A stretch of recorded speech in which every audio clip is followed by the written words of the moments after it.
فراموش نکردی که دیشب آبرومون رفت.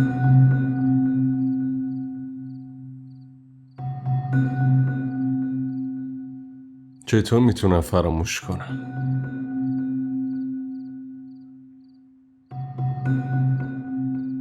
تمام عمرم دیشب و یادم میمونه. اونقدر ناراحتم که انگار یه حیوان وحشی بهم حمله کرده. بعدش هم اون کاری که من کردم نمیتونم فراموشش کنم. اون شب فهمیدم که منم میتونم مثل یه حیوان رفتار کنم.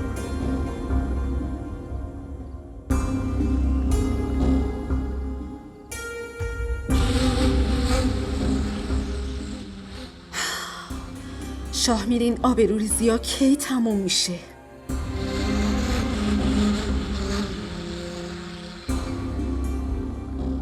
راستشو بگم هیچ وقت تموم نمیشه.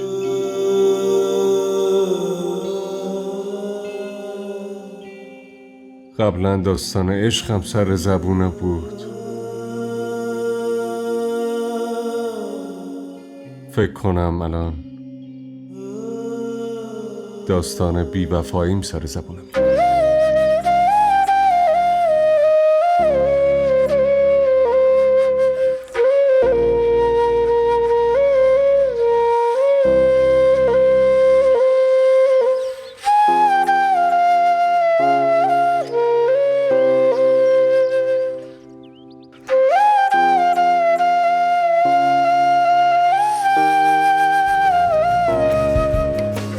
این تقدیر بدتاوان کدوم اشتباهمه؟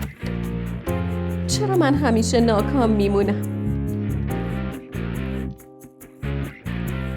دستم خالی، دلم خالی، آغوشم خالی.